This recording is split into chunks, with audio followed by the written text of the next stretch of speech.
Okay, awesome. Thank you all for coming today. I'm Aubrey Howard. I work in the Office of School and Student Supports on the Culture, Climate, and Resilience team. Part of my role is as Student Success and Wellbeing Specialist, and I'm also the State Education Agency Foster Care Point of Contact.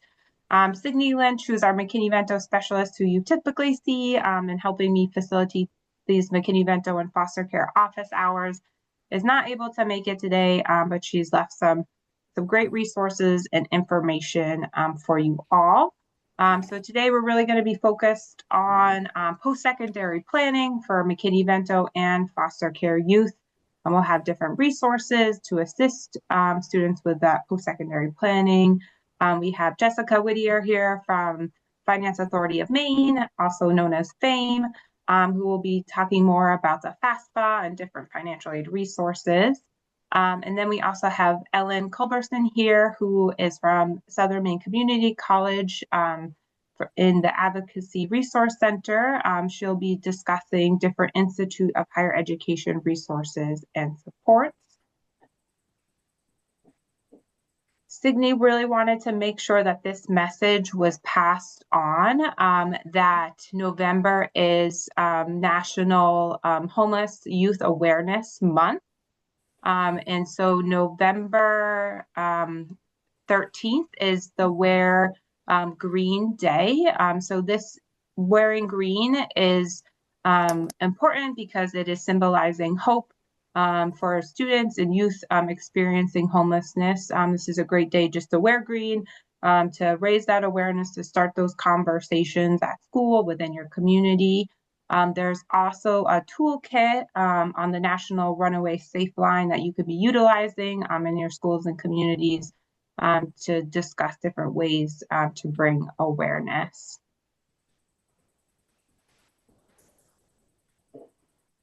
Similar, this is the McKinney Vento contact look on our NEO contact search, which I'm sure some of you have used to find those McKinney Vento liaisons across the state. There is also the Higher Education McKinney Vento liaison contact search on here. As you can see, Ellen's information is on here, so you would just go and select the campus. This is in the same space as the SAU McKinney Vento liaisons, but just we really wanted to highlight that tool so that you all had access to that. And these slides will also be shared out like we typically do.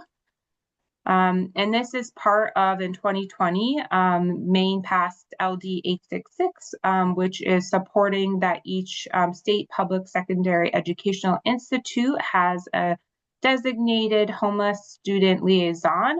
This is really to provide additional supports with financial aid, with connecting with different student services, to support those students who are experiencing homelessness across different campuses across the state. And Jessica will talk a bit more about this in her presentation, but wanted just to highlight, if you are supporting any unaccompanied homeless youth, there is the ability to support those students by completing the FAFSA through independent student status. And Sydney wanted to ensure that you all had this resource through Schoolhouse Connections, which has the independent student status unaccompanied homeless youth determination form. It makes everything really easy and simple to really ensure that those students are able to have that independent status. And I'll let Jessica talk more. Yeah, Judy. Can I just ask a quick question? Could you send me that on an email? Because on this computer, the print is fuzzy and teeny. I can't see it from the Schoolhouse Connection for those forms. Could you do that? Sure. Yeah. If you don't mind putting your email in the chat, and then I can get that to you. Yes, ma'am. Awesome. Thank you. And Judy, that's a great reminder. If there's any questions throughout this time, feel free to unmute, put questions in the chat, or just, unmute and ask away.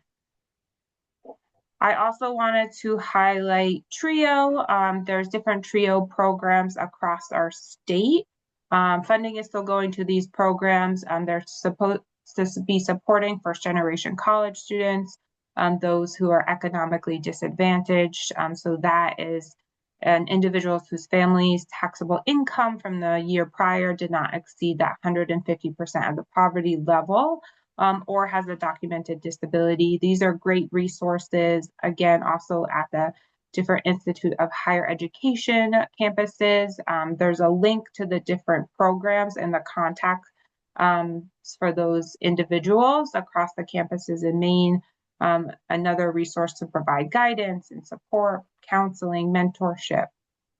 Highly recommend those. And then there's this really great tool on fostering success. It's a foster care national post-secondary support map.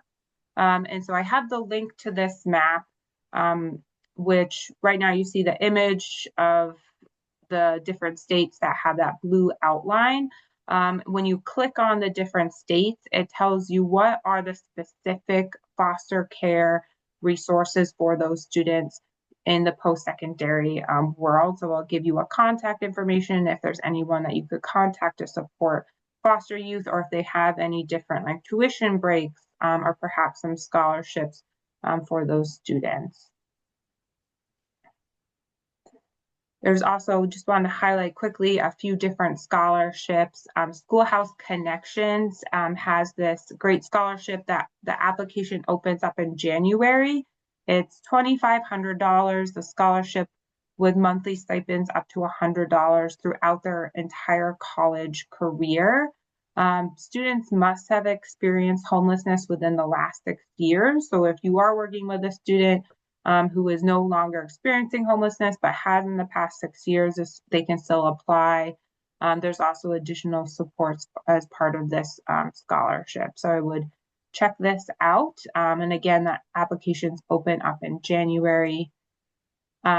Jessica will highlight the FAME tuition waiver program, but just wanted to mention this in here, just putting this in our slides. So I'll just name that and let Jessica talk more. And then there's additional scholarship opportunities. The Maine Community Foundation is another great resource. They have over 700 different scholarships. They do have a comprehensive scholarship application process that does include the FAFSA, but they will allow students who cannot submit a FAFSA through visa or immigration status to waive that. And they do provide scholarship workshops. I've been to one in the past. They're really great, kind folks that really want to work with students and make sure that they're successful. So a variety of scholarships. We have the FAME scholarship resource list, which has over 140 scholarships. And then the Worthington scholarship is another great one in our state that opens January 1st. Working with some schools last year, this scholarship is connected to seniors who are graduating from a partner high school, and they've really expanded that high school list. So I know I've been working with some schools and they didn't think they were on the list, but then they checked again and they were. So definitely worth checking out to see if your school is connected to the Worthington scholarship. And then this is more towards the end of our time, but just wanted to highlight this because Jessica and Ellen will be sharing their screens. Is we do have continuing our McKinney Vento Fall 2025 regional meetings, and anyone is welcome to attend those. Those will be happening. We have Presque Isle, Machias, Augusta, Saco. So we still have a few locations left. We've only done one and would love to see folks. And then just some other resources such as our newsletter and links to our different websites on the Maine DOE to support both McKinney Vento and foster youth. So I'm going to stop sharing now, and then I'll let Jessica take it away. Beautiful. Thank you so much. Give me just a second to get this up and going.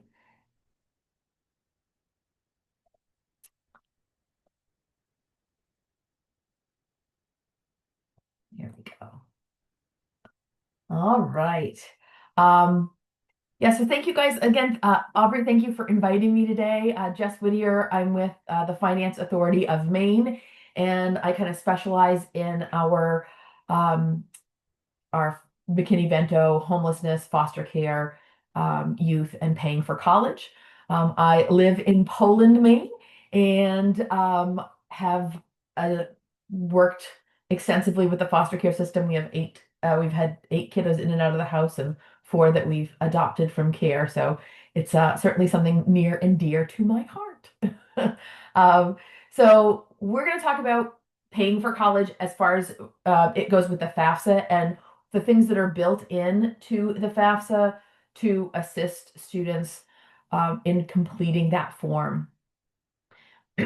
When a student will fill out the FAFSA, which is the free application for federal student aid, they're going to be asked almost immediately, I think it's the 3rd or 4th page, these personal circumstance questions about themselves.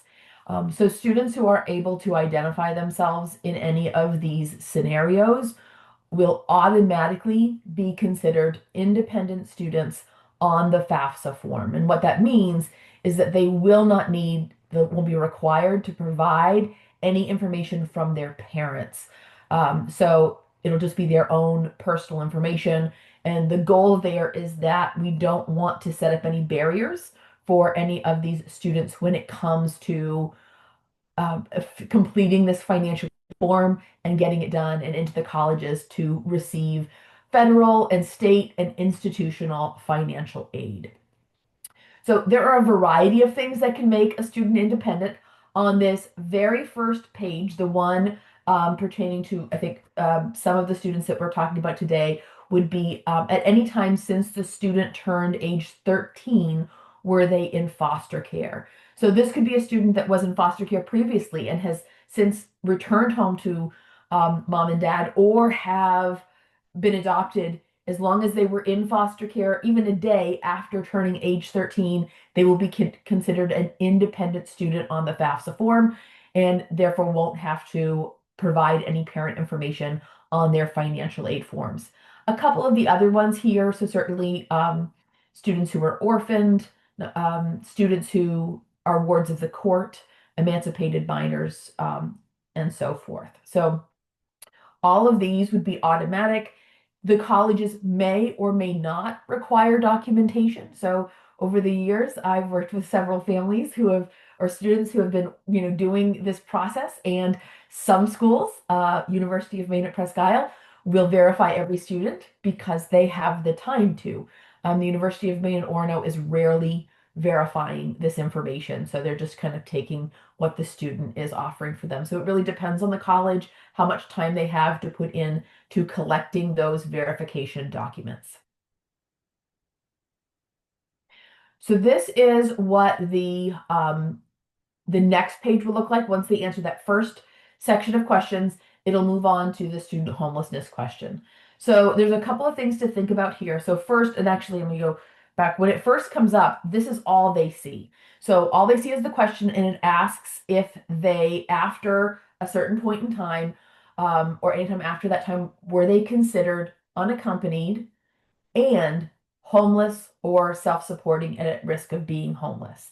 So if they put no here, they'll just move on to the next question. But if they indicate yes, that they are unaccompanied and homeless or self-supporting and at risk of being homelessness, it'll ask them the next questions. So these next questions, did any of the following people or organizations determine that the student was homeless or at risk of being homeless?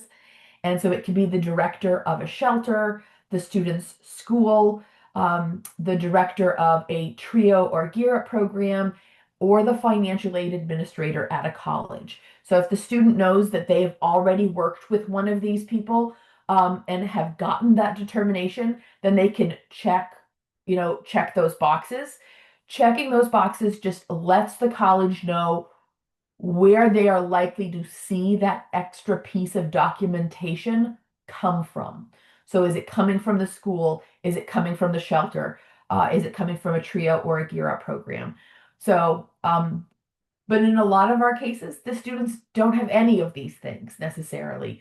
So in those situations where a student might not have kind of gone through the process with McKinney Vento in their schools or doesn't have something kind of concrete, they can click that none of those apply, but they can still indicate that they are homeless or at risk of homelessness. So if they're able to answer yes, they're given independent status. But if they answer no, they are going to get provisional independent student status. And what that means is that they're going to go ahead and finish that FAFSA just like they were an independent student. They're only going to put in their information in that form, and the SAI will be calculated. But at this point, there will be a required follow-up between that student and the financial aid office to talk about those unusual circumstances that might have put them in the position of being homeless or at risk of homelessness.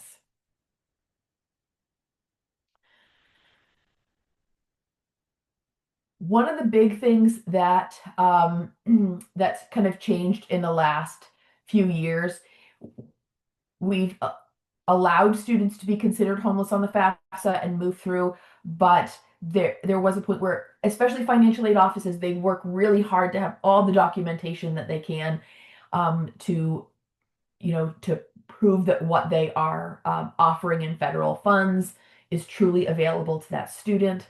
But what was happening is we were seeing financial aid offices even asking, they might only ask for one or two documents, but when you're a student in that position, it's really tough sometimes to get those things together.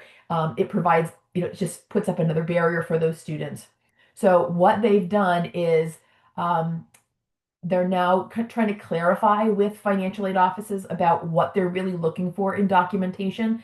And one of them is that the documentation does not need to justify why the student is unaccompanied and homeless or at risk of homelessness.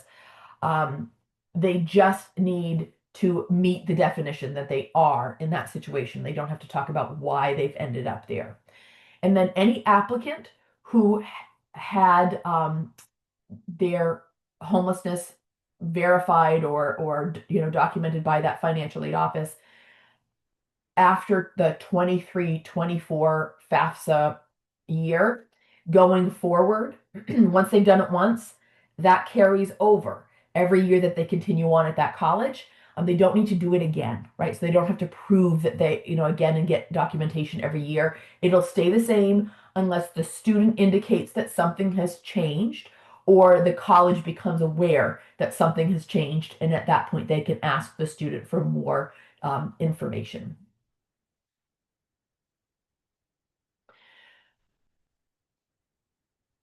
It's also possible that a student will say, well, gosh, I can't provide this information and I'm not necessarily homeless, but I've got some of these other things. So again, a couple of other provisionally independent things might be a student who's left home due to an abusive or threatening environment. So yes, their parents might say, sure, they can come back home, but that student's not going to feel safe to come back home. Whether they were abandoned or estranged, they have refugee status. So all of these things could also lead to that provisional independent status.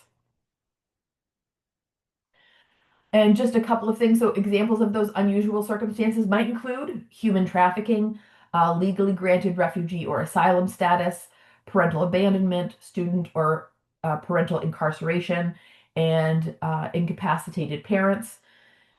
Things that do not qualify a student as an unusual circumstance and to make them an independent student would be the parent refusing to contribute to a student's education, that parents would not provide information for the student's FAFSA form, and whether parents do not claim the student as a dependent for their tax purposes. So sometimes we'll run into students who might answer yes to the self-supporting, based on the self-supporting information. Self-supporting in itself is not going to make a student an independent student. So even if they're living on their own and providing all their support, if they're under the age of 24, unless there are some other things involved in this that would make it unsafe for them to go home, they're likely going to stay, requiring to have their parent information included until they turn 24. So what documentation? So documentation can include, but is not limited to, um, a documented interview between the student and the financial aid administrator. And I will say this has been a game changer because this is new. It used to be, or you couldn't just sit down with the financial aid office and tell them your story, and the financial aid office would say, "Yep, that sounds like a situation that would make you an independent student." They would have to get other verification from somebody else. Now, a student can go in and talk to a financial aid office about their situation. I've even had students do it via email, and that financial aid administrator is able to have that determination done just based on a conversation. But other things that could be used to back it up would be a court order, um, documentation, which could be a call or a written statement from an organization that has worked with the student and is aware of their unusual circumstances, a documented phone call or a written statement from an attorney or a guardian ad litem, or a documented determination of independence made by a financial aid administrator at another institution. So where we have students that will start at the Maine Community College system, and maybe those 2 years there, they've already worked with that financial aid office and had that determination, they can get a letter from that financial aid office sent to their new college, and that can be documentation. But also things like utility bills and health insurance that can demonstrate a separation from parents. So lots of things that can be that piece of documentation, including just a conversation with the financial aid office. Um, and so this is just kind of a, a little bit of additional information when we are working with financial aid offices that struggle a little bit with this. The federal government has really pretty much said to financial aid offices, don't put up barriers when a student is coming to you claiming to be homeless. This, you should be able to move forward with that process. So again, that you don't have to prove why the student is homeless, just that the student is homeless.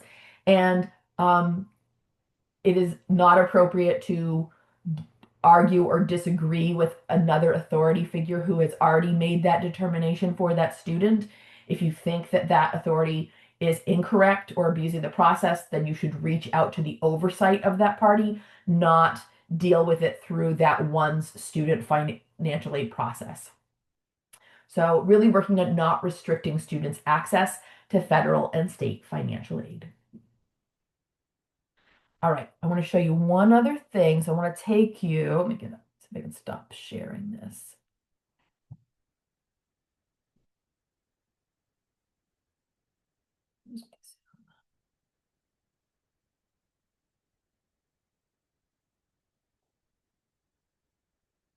Sorry, guys, just there it is.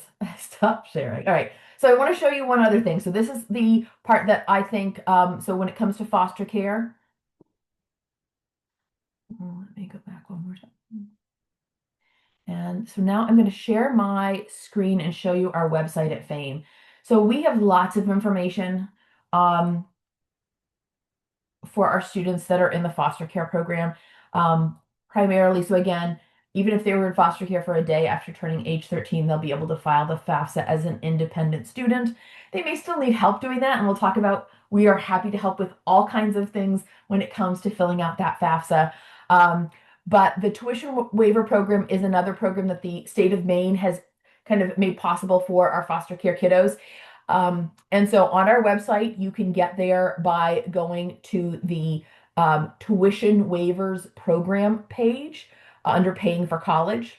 So who is eligible for these programs? So number one, it's going to be any student who is currently in foster care or aging out of care, anyone who's adopted from the Maine foster care system and still receives a state subsidy. And that's the important part. Some adoptive parents might, say, hey, we don't need that subsidy. And one of the things I'll often tell them is, even hold down to the tiniest little bit of it. Just having a dollar, a pay period coming your way will keep you in the running for being able to access that free tuition um, waiver. And you could also be a minor or ward of the court with permanent guardianship. So in permanent guardianship, but having been in the foster care program in the state of Maine. So who doesn't qualify? So when I'm talking to students and I don't, and I'm like, oh, this is that's going to be students for whom they've been adopted or in guardianship, and those parents are not continuing to receive their subsidy. Or the other one I see is my students from other states. So we'll have students that were in the New Hampshire foster care system, and they're here in Maine, but our program is not going to work for them. So they would need to reach out to the state that they were in foster care to find out what those programs are. And Aubrey, I hadn't seen that that map of all the programs in the country, so I'm going to go find that. So I have that saved on my desktop as well.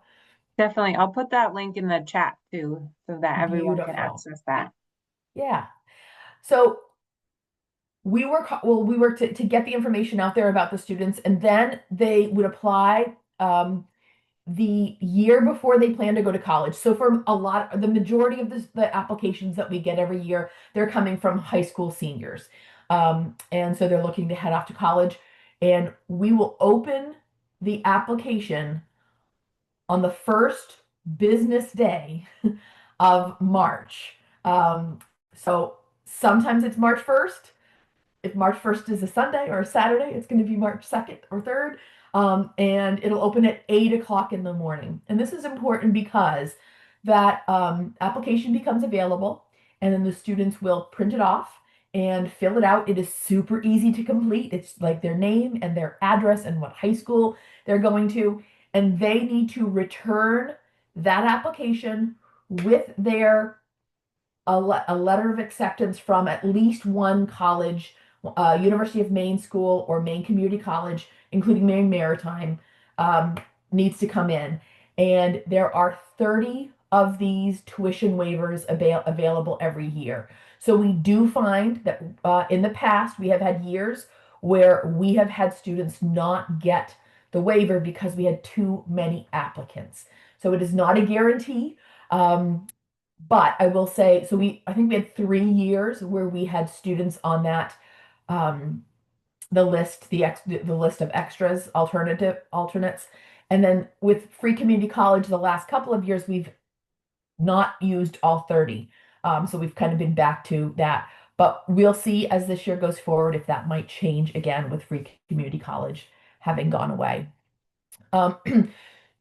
Students are selected primarily on a first come, first served basis. So if they put all this stuff together and they put it in the mail on March 1st, it's that March 1st stamp that we're looking for on their letter. So don't have them bring it to Fame, because we'll just tell them to go out and mail it at the local mailbox. I do think bringing it in to the post office to mail it, so you make sure they get the stamp of March 1st or whichever first day of March it is on it will be helpful. They also need to have filled out their FAFSA application, so we'll verify that that's done as well. So students who are given that tuition waiver, it's just that. So their tuition will be waived at all of our Maine community colleges, University of Maine system schools, and Maine Maritime Academy. So that it can be used for fall and spring semesters, and if they could also use it for summer, but only if they were a full-time student. So a lot of times students will be part-time in the summer, but if they can maintain full-time status in the summer, they can use it for their summer semester as well. And they are also renewable. So you will be able to, every year we'll mail or we'll communicate with the students and say, hey, it's time to renew. And renewal, all we need is, something saying that the student is still a student on that college campus, and we can renew it for up to 4 years.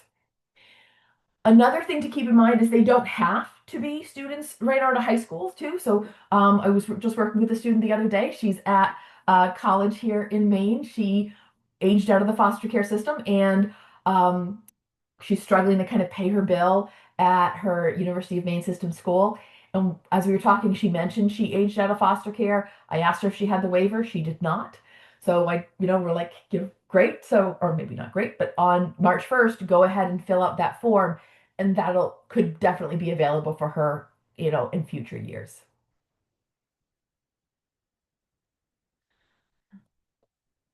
And then we have our schools that participate. And I saw, Aubrey, on yours as well, that so we do also have this lovely little video. I won't play it for you today, but you can definitely, it's great to share with students and families who are wondering how to get this done. As an adoptive mom here in Maine myself, there was a time when the adoption workers in Maine didn't fully understand how the tuition waiver program worked. And we're telling families that, yeah, as long as you adopt from foster care, there's a tuition waiver. That's not necessarily the case because there are only 30 of them. So when when you have more than 30 people applying, it is going to be primarily those students who were adopted who are going to be at the bottom of the list. So it's first come, first serve for that first day.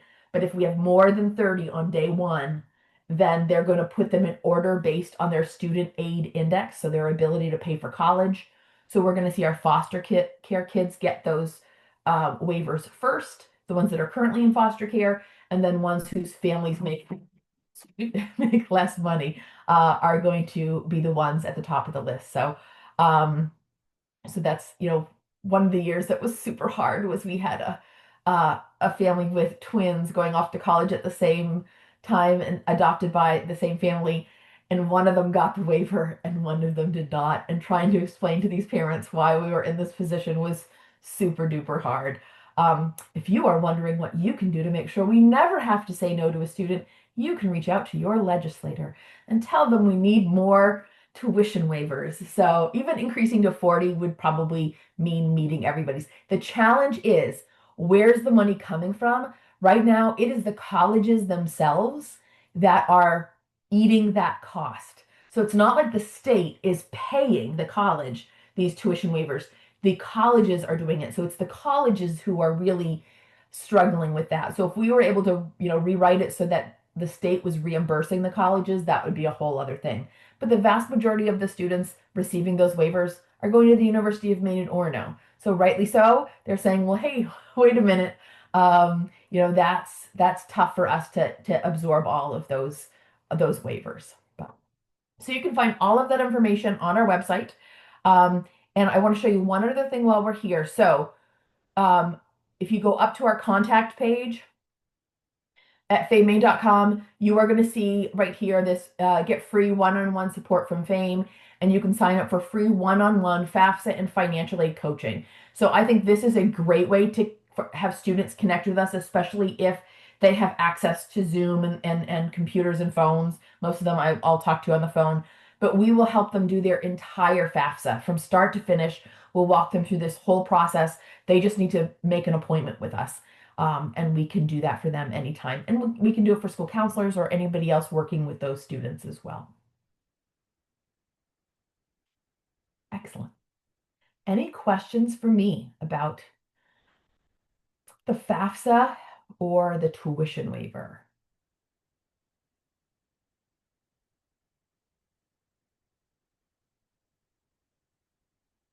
Let's see. I just put a few links in the chat, including that contact page that you just mentioned. And then I did link the FAME tuition waiver program in there. Just want to emphasize those one-on-one meetings have been great. I know I've supported students through those with FAME, so just highly recommend those. Any questions, I feel like your whole team has been really supported. Like there's no bad question, just like reach out and get that support. So yeah, just want to emphasize that. Yep, we're here to help. So just let us know what we can do. Awesome. Thank you so much, Jessica. And I will let Ellen take it away. Thanks a lot. Can you see and hear me okay? Great. Yes. So although I can speak for Southern Maine Community College and kind of the journey and evolution of our service line here. I recognize that this is specific to this college and not applicable to every college the students that you're supporting will go to. But it's been a really interesting couple of years. And then I'm also happy to hear your questions as well. Right off the bat, though, are any of you working with students who may come to a community college as far as you know? Okay. Well, I'm happy to share a little bit about what to expect. Yes, community college. Yes, please. Oh, great. Um, so I'll share my screen and hope that this goes all right. Here goes nothing. Okay. Let's see if this worked. Okay. Can you see this legislation page here? I can see it, but it's ill. You can't read it on my screen. It looks like a different language and it's tiny. Perfect. Well, I'm going to talk about it. So, so this came out in 2019, and this is just the legislation that said that there needs to be a McKinney Vento liaison in institutes of higher education. And then it speaks a little bit about what that means for this population and what sorts of rights and services students who fit the McKinney Vento eligibility criteria should have access to. And so some of those things include that there will be a liaison. Check. Okay, so that's me. It also means that if you satisfy this criteria and you're interested in living on campus, that a student will be prioritized to the on-campus housing there. But what's super interesting is that the legislation doesn't say specifically what priority means. And so every school can interpret that in a different way. Well, what I can say is that at SMCC, how we've decided to interpret this over the last several years is that at the time that a student applies for housing, they're able to self-identify and request to do a housing assessment, to be screened for McKinney Vento eligibility criteria. And if they satisfy it, then what we do here is we will take their application and we will bump them up on our housing wait list. We don't guarantee that population an automatic space in the dorms, and that's out of fairness for the hundreds and sometimes thousands of other students who are trying to live on campus with us at a given time. But we do want to ensure that they have an increased chance of housing stability with us. So that's one action that we take. Once housed with us, students who are among this population are also able to stay with us 12 months out of the year. And so for our highly mobile population, that can really be relieving to know that when everybody else gets the message, like, all right, it's time to go home for winter break, like, no, that's not you. You get to stay. So we have a pretty sizable population that's here with us year round.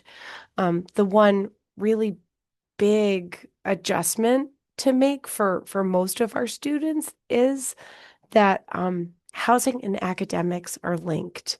And so you could be eligible for these rights and these services. However, your role as a student is to ensure that you maintain eligibility for housing through maintenance of full-time or almost full-time enrollment and not getting academically suspended, which on the surface level sounds like, yeah, well, of course, like you're coming to college, that's what you would expect. We also know that like so many things come up that make that incredibly difficult for this population that we serve. Because really, like when you are coming to college for the first time and you are managing a lot of this by yourself and you're doing the FAFSA for the first time and applying for housing and picking classes, like you might as well be listening to people speaking in a different language because it is so confusing. And that's just like getting in the door, right? That hasn't even taken into account once your classes start. So there's just a lot that makes this challenging for this population. Um, but I digress. I'll kind of go back to what we do to serve this population. Um, One thing that I really value about screening at the time of housing application is it creates an automatic opportunity for connection with my team. So my office is called the Advocacy Resource Center. Admittedly, I'm a department of one, but I have awesome social work interns who work with our students, and we offer voluntary case management to this population and the entire population of SMCC to address basic needs. So that can include, housing, like we're talking about now, financial security, food, mental and physical health, among other things. And so for some students, like we make a connection when they apply for housing, and then like we are in touch every month until they're done at SMCC.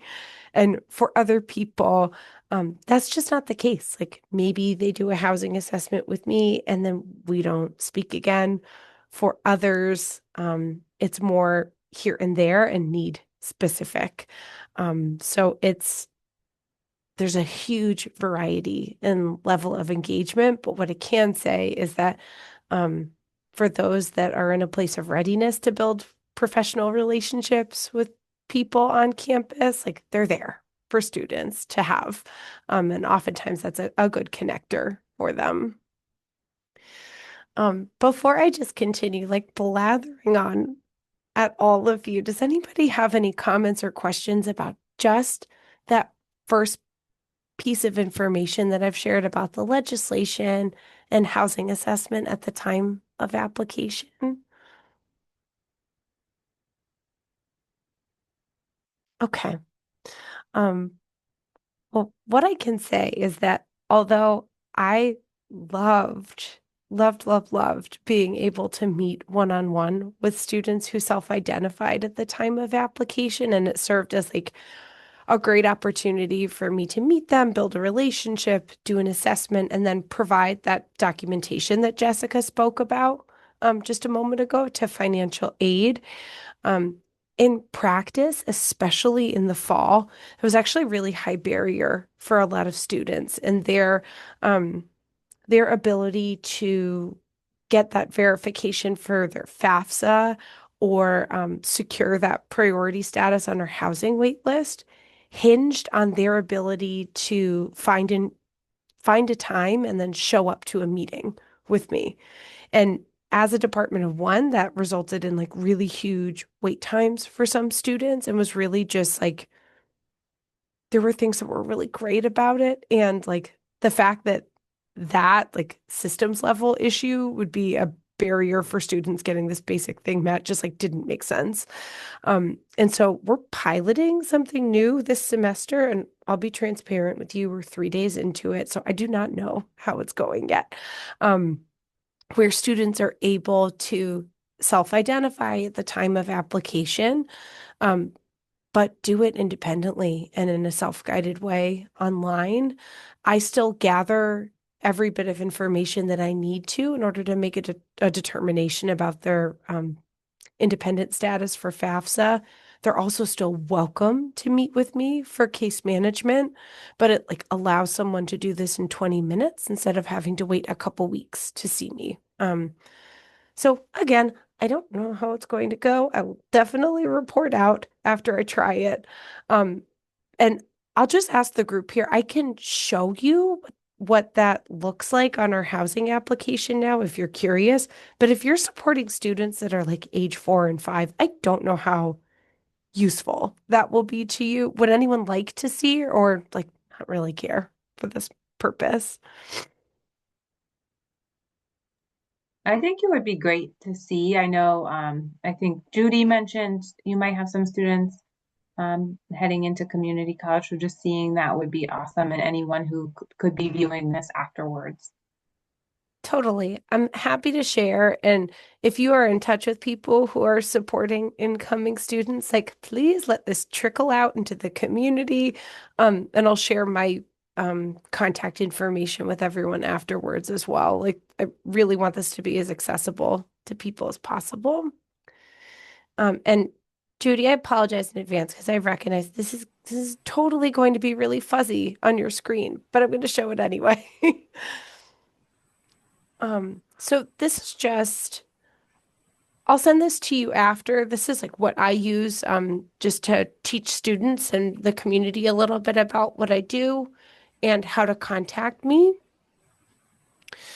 I'm often asked about how community members and high school staff and counselors, adult education folks can support students who are experiencing housing insecurity as they make the transition into community college. And so here is a preview of what students will be seeing when they are applying to housing here. As they're moving through lots and lots of questions about their demographics and where they would like to live, they'll get to a section that asks about special populations. And this is totally optional. So not everybody has to do this, but if somebody identifies as having a disabling condition and are interested in seeking accommodations, they can access that right here. And then this is the question about housing insecurity. So it details a lot of the circumstances through which someone would be considered McKinney Vento eligible, but really stemming from that question of if you weren't living in the dorms with us, would you be experiencing housing insecurity? And if they answer yes, then they're prompted to complete an online housing assessment, and part of which involves an attestation for them. So they can either write a statement about what they're experiencing, or if they are well connected to somebody in the community who, just to give an example, like a staff member from the teen shelter who can easily provide them with documentation that they give to people all day, every day, this is really quick and easy for them, and they can give that. If they're connected to a teacher or a counselor who's known them for years and can attest to the fact that this has been their lived experience of housing insecurity for the last several years, then they don't have to track somebody down at the community college desk. This is like a little bit of advocacy that people they're already connected with can do.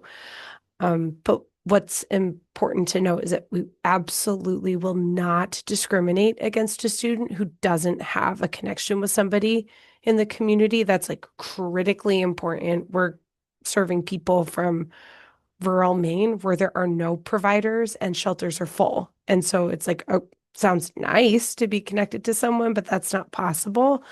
If they're able to write a statement, I will review it.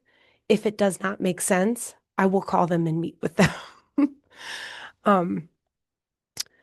So that's a preview of our screening. Judy, ask away, please.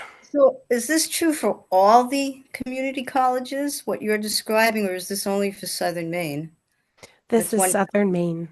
only. So at what other I know EMCC has dorms. I'm thinking of the student I'm thinking of is very likely to be successful in college is also high functioning autistic and McKinney Vento and has become emancipated.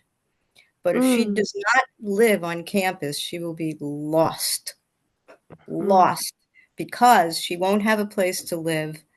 Do you know what I mean? She won't, she has to get to, and in order for vocational rehab to fill in any holes, she has to be in a career choice, not just taking general courses. So it's very specific and yeah. Yeah, I'm just wondering. So who else has, I mean, besides Southern Maine and EMCC, where else are there dorms and community colleges? Do you know? Man, that is a great question. I genuinely don't have that list memorized, and I apologize. I Oh, that's do. okay. I'll look it up. Jessica, did you say you do? Yeah, so Oh, at this point, all of them have dorms in theory. So I do think KVCCs, this is their first year doing it, and I'm not sure it's going to work for them. So we'll see. Theirs might go away, but all the other colleges, if they didn't have dorms of their own, have contracted with hotels to provide that kind of stuff. So, but Judy, is just the hotel for York County Community College. It's not on campus. So it's down the street in that town.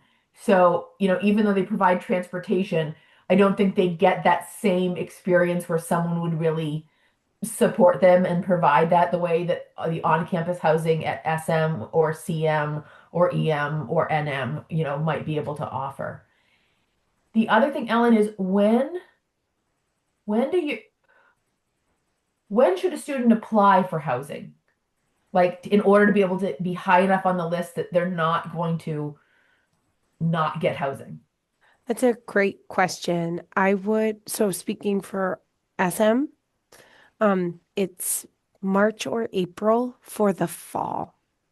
And so, um, if you are working in a high school or adult education setting and someone is like well connected to you in the spring, you can actually be really instrumental in them being secure the future year.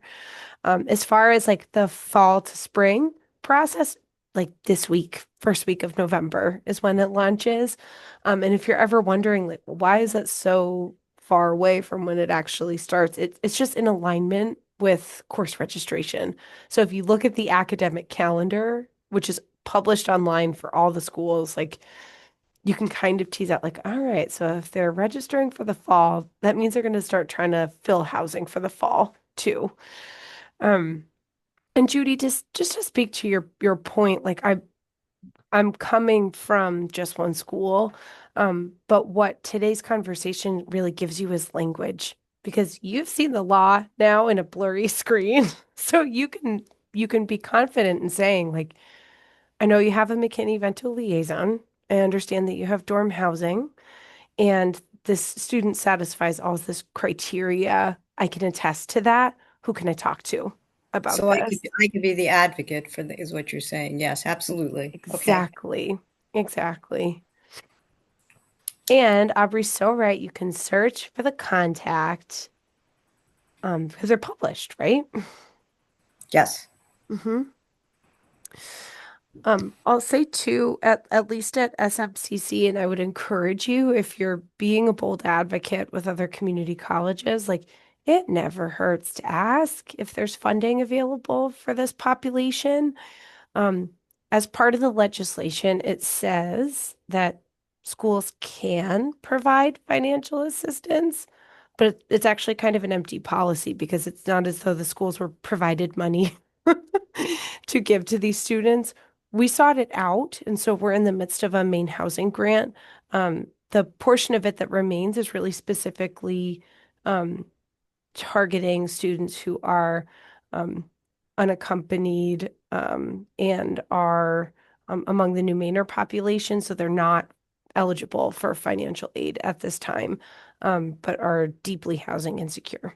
Um, and so that's who we're able to serve through it. But I would be like so happy to find out that like if you cold called someone at EM and said, "Hey, this is true about this student," if they said, "Oh, like we actually have grant assistance for this student," they might. Um, so it never hurts to ask. Although Jessica, I'm sure you could speak to this.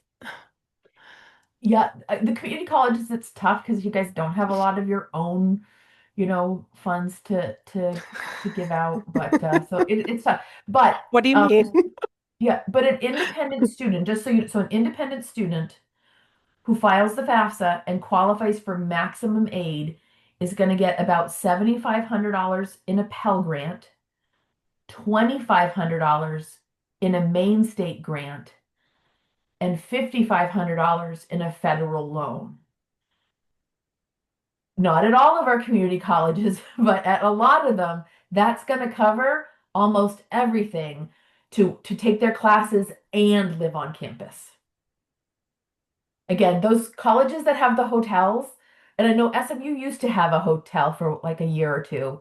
We still do. Oh, Yep. you still do? Okay, I didn't realize. But like York County's is a lot more expensive because they're getting like legit rooms at the Hilton with like um uh people coming in to clean their rooms and stuff like that. So Um, I saw a question as well about who's considered the New Mainer population. Thanks for that, Erica. Specifically targeting students who are seeking asylum with pending work authorization and or special immigrant juvenile status. So really high risk population in the sense that, their tuition is free, their housing is not, and they have no way to pay for it, period. And GA will not pay for dormitory housing because it's connected to food and meal plans. So really tough population to serve. And do you know if the March, April deadline for applying for fall housing, if that is kind of across the campuses, or is that just SMCC? It's a great question. I would imagine it's fairly aligned. However, none of the colleges have similar demand to us. We're in a totally different yeah. echelon. So we might be ahead of that. Yeah, I think at CM last year, the last people to get in put in their applications in mid-May. Okay, that's helpful. And then so should the applications are just on like the school's housing website? Yeah. Sorry, I had okay. And do you happen to know anything about the University of Maine system schools? I do not. Not much. They don't have the same demand for housing that the community colleges do because they don't they're seeing a decline in applicants, not an increase. We may see that Okay. change as our community college folks start moving those on to four-year colleges, but we haven't seen a big increase. So they tend to have plenty of housing. Okay, so it's not as pushed back as far as the community colleges are. Yeah. The only Okay. one I might question is the University of Maine at Augusta, only because they have very, very limited housing. Like they have like one old house they've converted into a dormitory, but I think they might only have like 10 to 12 rooms. Okay. And the 7,500 Pell, 2,500 Maine State, and 5,500 federal, none of Loan. that is vulnerable to the current. And the trio fund, like where is that coming from? It's not, I just hate to make false promises to kids. Yeah. Yeah. Those three that I mentioned, is that you're talking about or the Yeah. trio? Yeah, the three I I mean, mentioned. So Pell is in federal. It would take a yeah. lot to make that go away. I mean, I won't say that there hasn't been conversations, but the conversation is usually about making more of it available, not less. Um, Maine State grant, we don't see any reason that that's going to reduce anytime soon. So I think Maine in particular is very committed to getting our students to college because we need them to take over the jobs that we are retiring from. Um, and then the student loan, sure, there could be a chance they keep making it more restrictive. But for the most part, those things haven't changed since the 1970s. So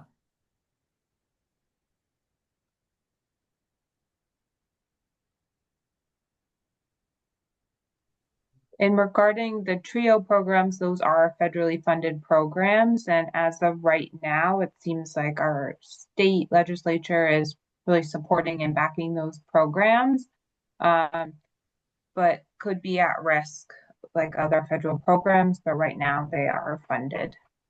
oh, you're muted, Erica. Sorry. The Pell federal and Maine State amounts are annual. Yes, correct. In order to get the Maine State grant, they do need to file their FAFSA by May 1st. The Pell is just an automatic eligibility depending on the student aid index number. Okay. And so the vast majority of students I'm working with that are McKinney Vento have an SAI of negative 1,500, which means they can afford not only nothing, but they need money in order to make going to college possible. So that's Okay. going to qualify for them for the most Is financially. that a dollar amount? I'm supposed to say no, Okay. but that's how colleges use it. Yeah. Right. Okay. Thank you.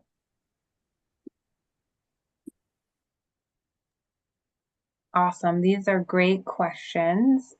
I'm going to stop our recording, but just want to thank Ellen and Jessica for coming and presenting